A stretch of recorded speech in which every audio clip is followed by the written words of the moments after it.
I still remember that afternoon clearly, when the golden sunlight streamed through the small window of my rundown second-floor apartment in Scranton, Pennsylvania. Evan, my son, was sitting at the table, drawing an imaginary soccer match, his right leg stretched out awkwardly, wrapped in an old gray orthopedic brace. He looked up, grinning wide. "Dad, can I draw myself taking a penalty kick tomorrow?" I nodded, swallowing something hard that refused to go down. How do you tell a 7-year-old boy that even though he can imagine a whole world, the one thing he needs to make that dream real, a surgery, is still far out of reach? Evan was born with a congenital deformity in his right knee joint. The doctor said it wasn't life-threatening, but if left untreated, he would never run and play like other kids. He had never felt the thrill of kicking a ball with full force, never known the kind of sweaty afternoons chasing a ball across a schoolyard. Yet, he had never once complained. I'm Brian, 39 years old, a night shift technician at a steel plant. After my wife left when Evan was just 2 months old, I became both father and mother.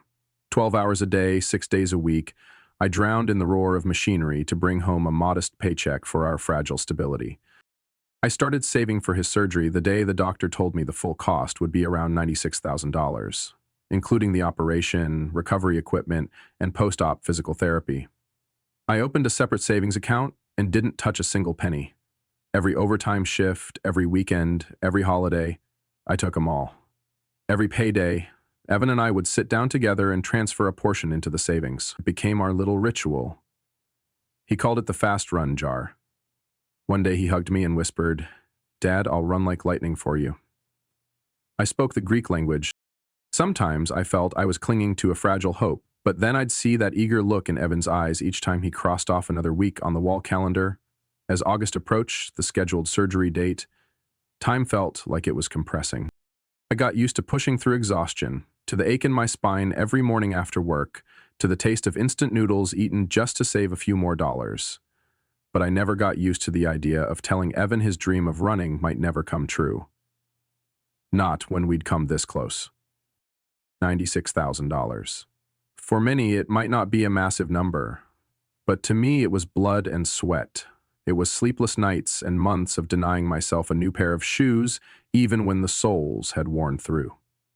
It was missed birthdays, lonely holidays, and two figures huddled around a single candle while families laughed inside restaurants on the other side of the glass.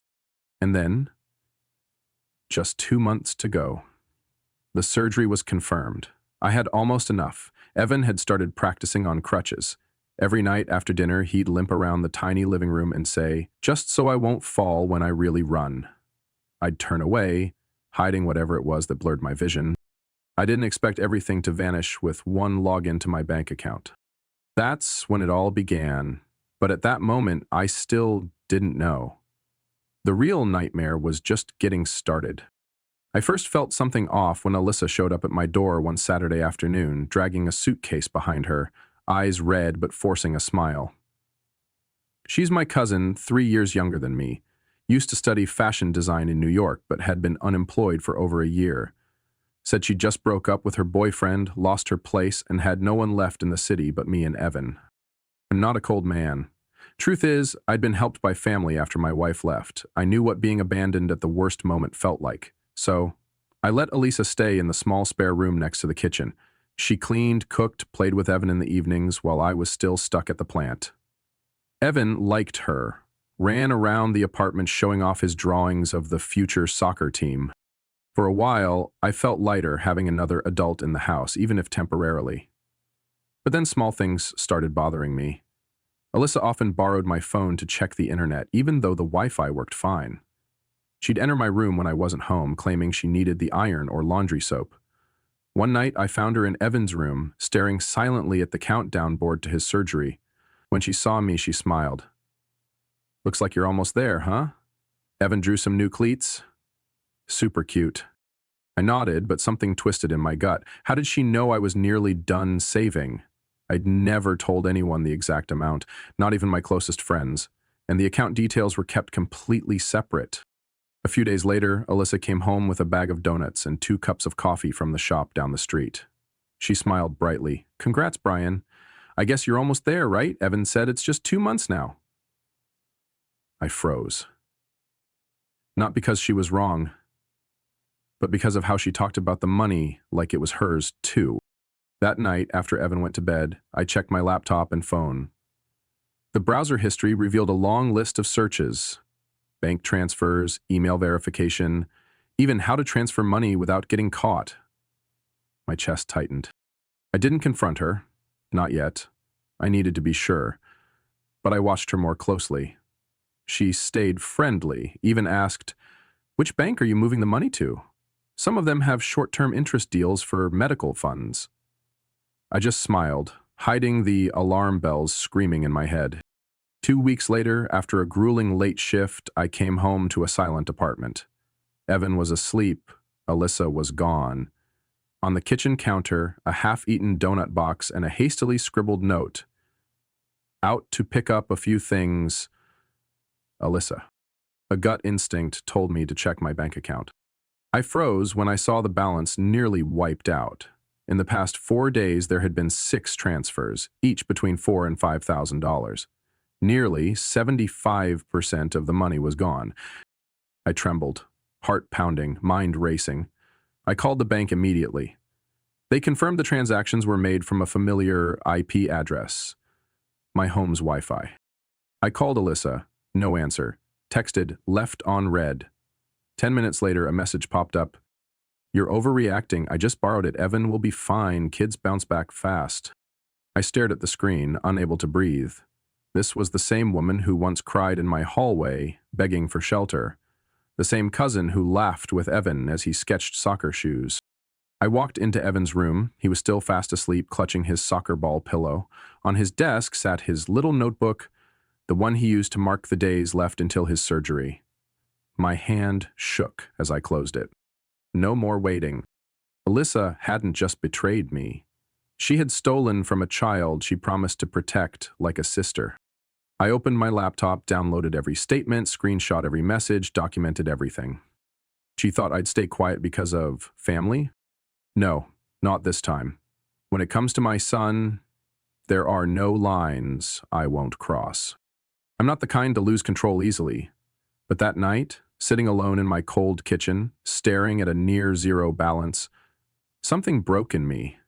2 years of labor, skipped meals, and worn-out shoes for Evan snatched away like pocket change. I opened Instagram, heart pounding. Just as I feared, the latest story from Alyssa appeared right at the top. There she was at Philadelphia International Airport, posing with a latte. Caption, "Off to find myself." Next slide. Blue skies outside a plane window, her radiant smile, a Louis Vuitton carry-on beside her.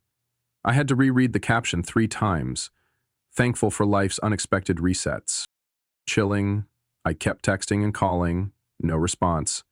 By midnight, I got a short message. "You're seriously overreacting. Kids recover fast. Evan will be fine. I needed this trip for my mental health. I'll pay it back gradually." The words hit like a slap in the face. I nearly threw my phone to the floor but held myself back. I had never felt rage like that. She didn't just steal my son's future. She justified it with an empty phrase about mental well-being. The next day, I went to the main branch of the bank, carrying all my documents, printed statements, and suspicions. The staff confirmed that the transactions had been made from an IP address matching my home Wi-Fi. They logged the case, started an internal investigation, but warned me, since the transfers were made from a guest with prior access to personal devices, pressing criminal charges might be complicated. I stepped out of the bank, mind spinning. It was a sweltering June afternoon, but I felt like I had just stepped out of a freezer. Back home, Evan ran to hug me, holding up a scribbled drawing of him kicking a ball on a school field, the sun shining behind him. "Dad, there are 36 days left." I forced a smile, folded the paper. I couldn't tell him the truth, not when he still believed everything was going to be okay. That night, I sat at the kitchen table, scrolling through Elisa's stories. She wasn't just on vacation, she was having dinner at a rooftop bar in Manhattan, shopping along Fifth Avenue, trying on designer heels at a boutique in Soho, holding a Chanel purse with a caption that read, "Retail therapy, who needs actual therapy?" I screenshotted each one, logged the timestamps. I knew I needed more than anger, I needed evidence. 2 days later, while waiting on the bank's response, I went to a free legal clinic downtown. They walked me through how to file a civil case and stressed, keep collecting screenshots, transactions, messages. The more detail, the better the chance of recovering the money. That night, a high school friend sent me a blog article. To my surprise, it was an interview with Alyssa. She bragged about finding inspiration to start a fashion business on the East Coast, saying she had cleansed her negative past to focus on a new journey. Below was a photo of her smiling brightly beside the Statue of Liberty, holding a Hermes bag, like betrayal had never touched her life. I felt tightness in my chest, maybe from anger, maybe from helplessness, but mostly from the crushing feeling that someone had exploited my weakest spot, my son. Late that night, with Evan asleep, I pulled out my phone and typed one last message. You didn't just take money. You stole a child's trust. I'm not waiting for you to pay it back slowly. The law will handle the rest. I didn't send it. I saved it, then opened the Notes app and began logging every event, every date, every hour. I knew now, cold, calculated action was the only way to protect Evan's dream. Elisa might be sipping wine somewhere, thinking she had escaped another dark chapter. But what's coming? There's no reset button, only truth in its rawest form. I never imagined I'd be splicing together my cousin's Instagram stories into a legal evidence folder, but when she herself snapped photos of luxury bags, champagne flutes, and captions about a fresh start courtesy of a surprise financial blessing, I realized she didn't just steal, she flaunted it. I gathered everything, bank statements, Elisa's texts, story screenshots, even the voice memo of her saying, "I'll pay it back gradually, stop freaking out." All backed up to a USB drive, printed in 2 copies, sorted and time-stamped in plastic sleeves. The bank was still investigating but gave no guarantees. Because Alyssa had accessed my devices and Wi-Fi, they warned that unless we proved intent, prosecution might be tricky. The vagueness only strengthened my resolve. She thought being family would shield her? Not this time. I scheduled a consultation with an attorney named Michelle Grant, who specialized in financial abuse within families. The meeting lasted over an hour. Michelle was calm, but direct. You've built a strong case, Brian, but the emotional toll from the family side may be worse than court. At first, I didn't grasp her point, but it became clear within days. One evening, I got a call from Aunt Ellen, Alyssa's mom. Her voice was tense, but composed. Brian, please listen. Alyssa, she's a mess. She didn't mean to. She thought she was just borrowing. She planned to pay it back. I said nothing. She continued, you know, she's jobless, directionless. She saw Evan's upcoming surgery, saw the money, and made a poor choice. A poor choice, I scoffed. Did you see her story last night? She's at a rooftop bar in Boston saying she's living the life she deserves. Who books the Langham when they're confused? She fell silent. Then, softly, I'm not defending her. I just hope you reconsider. Going to court, what if the neighbors find out? I hung up before she could finish. That night, I called Emily, another cousin from my mom's side, based in New Jersey. I wanted to see if anyone else knew what was going on. Her response caught me off guard. Oh yeah, she texted me too, said you're framing her, that you spent all the money and blamed her. I was quiet for a long time. Emily sighed. Brian, I support you, but don't expect everyone to. Some people still think helping family is more important than getting back stolen money. But not me. I'm with you. Soon after, I got a message from Uncle John, my dad's older brother. Don't blow this up, kiddo. She's family. Everyone slips up. Help her get back on her feet. Don't push her down further. At that moment, my phone rang. It was Sophia, my younger sister in Oregon. I know everything, she said without hesitation. Brian, I don't care what anyone says. What Alyssa did was theft, betrayal. She stole from a child who needs help. I'm with you. Hearing Sophia's voice felt like stepping out of fog. At least one person got it. The next day, more family texts trickled in. Some scolded me for lawyering up against family. Others sent me GoFundMe links, suggesting I ask strangers for help. Some said nothing, pretending they knew nothing. But they all had one thing in common: no one asked about Evan. No one asked how he was eating, sleeping. No one knew he'd started speaking less, drawing less, and had tucked away the countdown calendar deep in his drawer. To them, this was about money. To me, this was my son's future. I emailed all evidence to Michelle and submitted a formal complaint to the district attorney's office. Then I opened Elisa's latest story. She was posing in front of a graffiti wall in New York, wine glass lifted high. Caption: "Those who can't forgive will never be truly happy." I smirked. Forgiveness might come someday, but first she'll face the one thing she's always tried to avoid: accountability. 1 week after I submitted the legal file to Michelle, Alyssa's Instagram looked like a luxury travel magazine. She was everywhere: brunch at a boutique hotel in Tribeca, full-body spa in West Village, designer shoes in a private showroom in Soho. Every story stamped with hashtags like healing journey, treat yourself, and manifesting peace. The more I saw, the more my stomach turned, not out of envy, but because every image was bought with Evan's stolen dreams. One night, as I collected more evidence, I got a message from Uncle Tom, Alyssa's father. "Brian, we're family. She's still my daughter. We can't keep blowing this up. Give her a chance to make it right." I replied bluntly, "I'm giving her that chance by letting the court decide."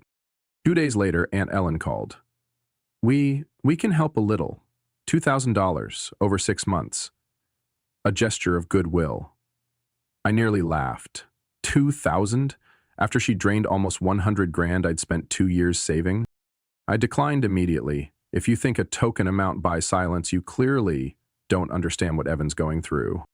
The next day, Alyssa posted a new story trying on a white wedding gown in front of a mirror. Caption: "Not for a wedding, just trying on happiness," flooded with heart emojis. She was living in a fantasy where betrayal had no consequences. Like every awful act was just a note in her self-composed healing journey. Then it got worse. Sophia sent me a screenshot of a chat between Alyssa and another cousin, Jessica. In it, Alyssa said, "Brian blew all the money, then made me the scapegoat. He's always been the victim type, craving sympathy." That line pushed me to my limit. I pulled out an old photo of Evan at age 3, legs still straight, no braces. He was chasing a toy truck across our front lawn, laughing freely. I couldn't believe someone who'd once shared dinner in my kitchen, someone who'd laughed with my son, could invent such a cruel lie. Michelle called right then, voice steady but firm. "Brian, I've reviewed the whole file. You have a solid civil case. I'll draft the summons within 3 days. I agreed. No more hesitation. That evening, while I was logging each transaction detail, Evan came out of his room holding the countdown calendar. "Dad, we haven't been crossing off days. Is it still happening?" I froze. Sat him down, about to explain, but he looked me in the eye and whispered, "Is it because cousin Alyssa took the money?" I was stunned. "How did you know?" "At school today, I heard my teacher on the phone, something about a hospital and my name. I guessed." And held him tight, said nothing. Some wounds don't need bandages, just someone willing to listen. The next day, Elisa kept performing. A new story popped up. She was sitting in the middle of Bryant Park, holding a self-help book with the caption, "Letting go of those who can't accept your growth is also a form of growth."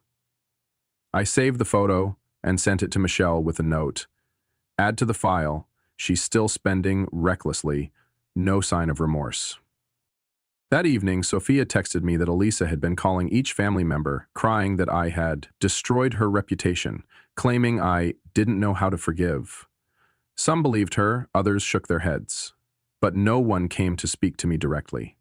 They started avoiding me, stayed silent. As for me, I actually felt lighter.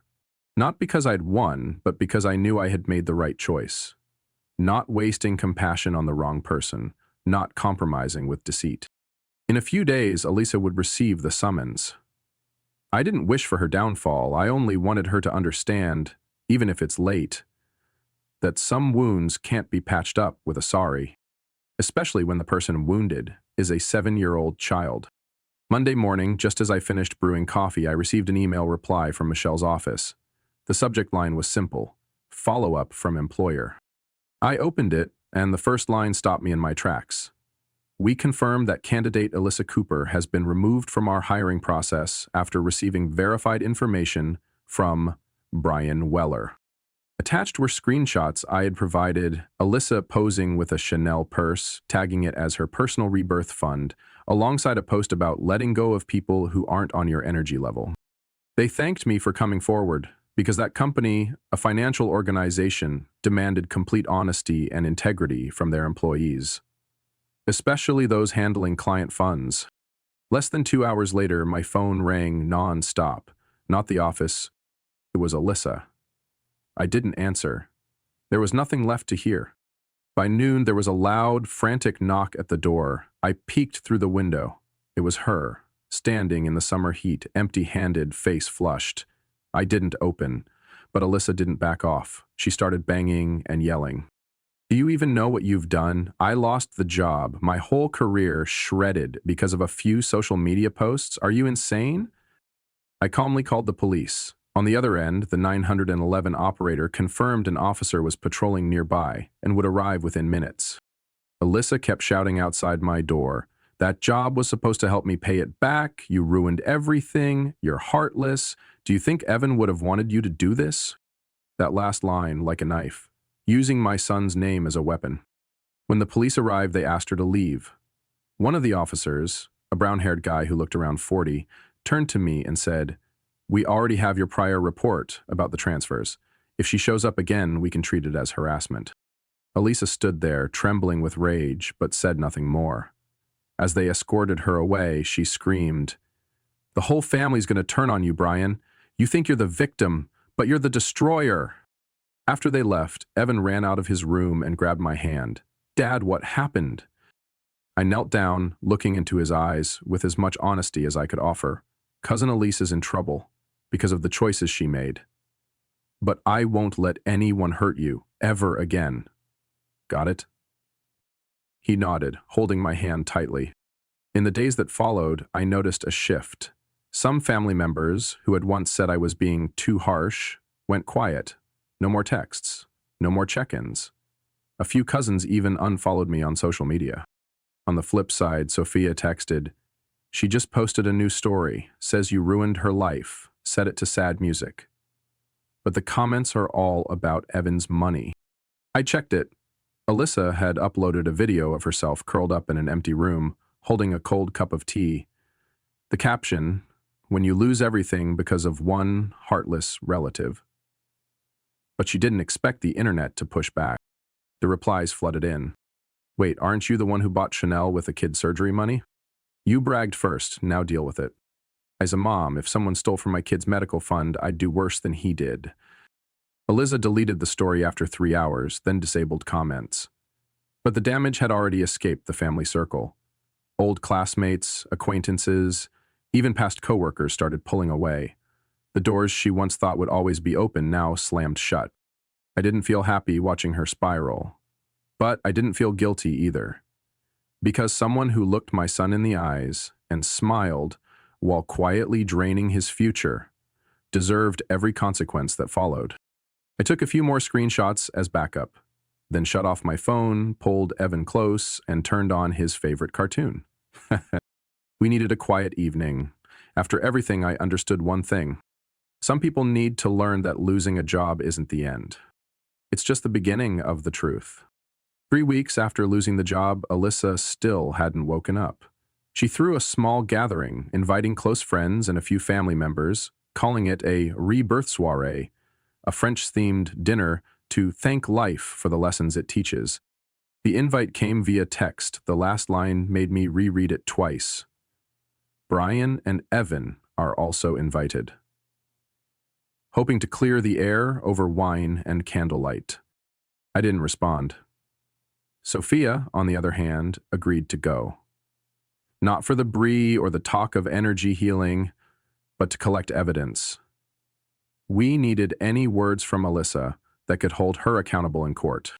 The party was held at Alyssa's new rental on the 6th floor of an old Brooklyn building. Sophia arrived on time, phone camera already rolling. She wasn't sneaky. Just like everyone else filming Instagram stories or TikToks. Alyssa didn't suspect a thing. The room was decorated with soft string lights, lace tablecloths, scented candles, and perfectly arranged crystal glasses. On the table, cheese platters, Bordeaux wine, garlic toast, and slices of smoked salmon. Alyssa wore a fitted black dress, pearl earrings, and dark red lipstick. She stood in the center, raised her glass, and smiled with unwavering confidence. Thank you all for coming. It's comforting to know that some people still understand healing isn't a one-size-fits-all. Even if others out there don't get it, I cherish my journey. Glasses clinked in polite silence. A few awkward laughs followed. But Sophia kept recording. Until Alyssa moved to refill her wine, turned, and added, "Oh, and of course, thanks to my dear cousin Brian's emergency savings fund, the silent sponsor behind some of the most unforgettable experiences of my life, Sante." She raised her glass to laughter. A few people froze, one chuckled nervously and avoided Sophia's lens. Sophia said nothing. She replayed the clip to confirm audio clarity, left within 30 minutes, and sent the footage to me and Michelle that same night. I watched it 3 times. Each time, my anger shifted into something else, cold, focused, sharp like a scalpel. Alyssa had confessed. At a party. On camera. With a smug smile. The next morning, Sophia shared the clip in the family group chat. No comments, no explanations. Silence reigned for almost 3 hours. Then a message came from my grandfather. The eldest, always neutral during family drama. "Alyssa, are you really proud of stealing a child's surgery opportunity and throwing a party to celebrate it?" No reply needed. It sliced straight through her self-made narrative. Messages followed. "Unbelievable. I used to defend you. I'm ashamed now. Brian, don't apologize for taking legal action. You did the right thing." That afternoon, Alyssa posted one last story. No makeup, swollen eyes, raspy voice. "I know I messed up. I know I let emotions take over. But now everyone's attacking me like I'm a monster. I'm human too, and it hurts." No responses. No comforting messages. No friends tagging her anymore. For the first time, Alyssa felt the things she'd inflicted on others. Isolation. That night, Sophia texted me. First time I've ever seen her cry for real. I didn't say anything. I wasn't pleased. I wasn't smug. But I knew, at last, the truth had spoken. Not through my voice, but through Alyssa's own words, at a party she thought would crown her redemption. Just days after that thank you soiree, consequences caught up faster than Alyssa expected, and not from strangers, but from the very people she assumed would always defend her, her parents. Uncle Tom called one late afternoon. His voice was slow and heavy. "Brian?" I watched the whole video. Her mom cried. I just felt ashamed. I won't defend her anymore. And I'm not asking you to forgive her either. He said they would take responsibility for repaying what Alyssa had stolen, starting with a $20,000 check pulled from their retirement savings. The rest would be paid monthly, on a set schedule. I paused. For the first time in all of this, an adult in the family had taken initiative to fix what went wrong. I didn't expect anything from Alyssa, but her parents? I could accept their effort to make it right. And that wasn't the end.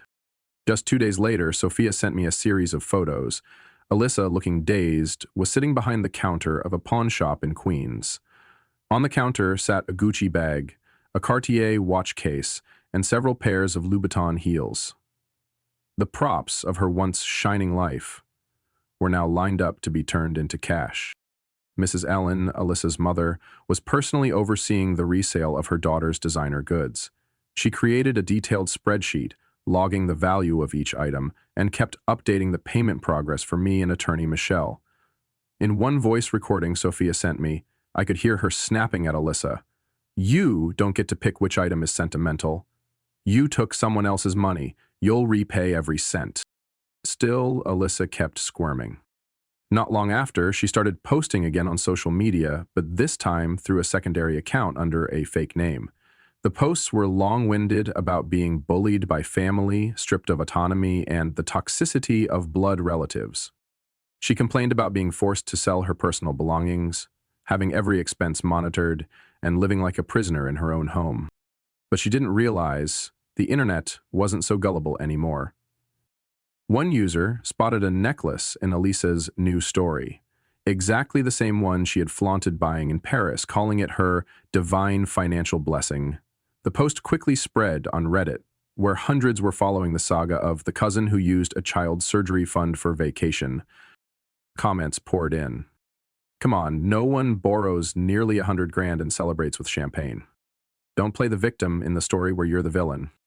Living in your parents' house, spending their money, then complaining about being controlled, hilarious. Alyssa tried deleting the post, then made the account private, but the internet doesn't have a rewind button. I received an email from attorney Michelle. A third party chosen by Elisa's family will now oversee the repayment schedule per the revised agreement. I agreed, as long as payments arrived on time and no one tried to dodge accountability. Evan by now had begun to sense the shift. One evening, he opened the countdown calendar I had tucked away, carefully tore off the old pages, then asked, "Dad, are they giving the money back to me?" I nodded. "Yeah, someone's trying to make things right." He thought for a moment, then asked, "If they really make it right, do we still have to be mad forever?" I didn't know what to say. Maybe forgiveness comes last, after justice is served. For now, I just felt a little lighter. Not because Elisa had fallen, but because Evan was one step closer to the future he truly deserved. On the other side, Alyssa was still posting the occasional vague story, quotes from self-help books, blurry shots of rainy mornings, captions like, "Don't judge someone if you haven't lived their life." But this time, there were no comments, no hearts, no shares. The silence was the bitterest response. One early fall morning, as the leaves turned amber on the trees lining the street, I received a call from St. Andrew's Children's Hospital. The coordinator's voice was gentle. "Hello, Mr. Bryan. Evan's surgery has been rescheduled.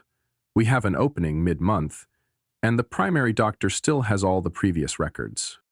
I almost dropped the phone. Without hesitation, I said, "Yes."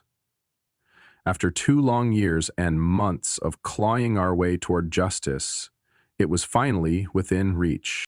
The surgery funds were nearly complete. Elisa's family had kept their word, sending consistent monthly payments. The rest was covered by a quiet contribution from my parents. Just a note for Evan, from Grandma and Grandpa. I didn't hide any of it from Evan. That night, I sat him down, pulled out the calendar he once stashed away. Evan listened closely, then shouted with joy, "So, I really get the surgery, Dad."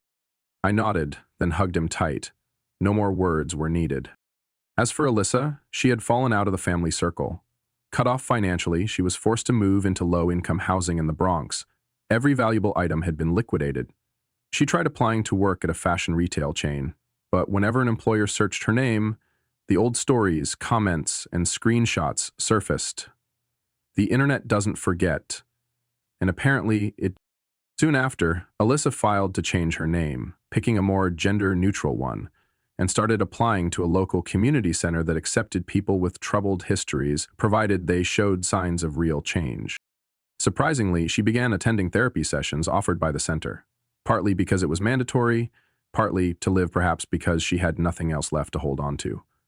According to Sophia, who saw her recently, Alyssa wore an old jacket, her hair tied back, walking to therapy with a folder of paperwork. No more gold bracelets, no more designer bags, just a 33-year-old woman slowly realizing the world doesn't revolve around her. As for Sophia, or rather the unsung hero of this journey, her life took a turn no one expected. The financial company that once rejected Alisa reposted the assistant asset manager position. Sophia applied, and within a week, she got an interview. Not because of luck, but because she came with a spotless record, discipline, and integrity, the very traits they had once hoped to find in Alyssa. This week, Sophia officially started the job. She sent me a photo, sitting at her new desk, company logo behind her. Beneath it, she wrote, "Sometimes doors close to push you toward others, but someone has to knock." I smiled, reading that line. 2 days before the surgery, a small package arrived at my house. No return address. Inside was a plain white envelope with exactly $2,000 in cash and a folded note. In shaky handwriting it read, "Brian and Evan, this is all I have left. I know it's not enough to undo what I did, but at least it's coming from the right place. I'm sorry for everything. Alyssa." I folded the note, tucked it into the drawer with our legal files, and added the money to Evan's recovery fund.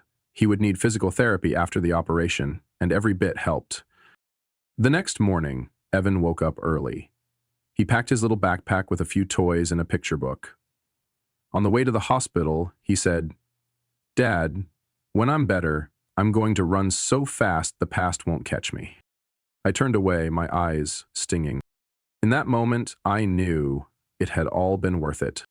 Every hearing, every accusation, every tear, every sleepless night staring at an empty account. All of it was for this day. The day my son got a second chance. The day a factory worker, anonymous to the world, proved that no one gets to steal a child's future without consequence. Brian's story is a powerful reminder that sometimes the ones who betray us are the ones closest to home. He didn't just lose money, he almost lost faith in family. But through the chaos, he chose to protect his son with reason and quiet strength. In the end, justice wasn't won with revenge, but with patience and undeniable truth.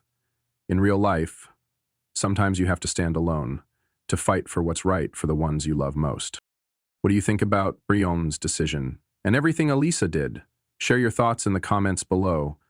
Don't forget to follow the channel for more heartfelt, powerful, real-life stories about family, love, and choosing what's right.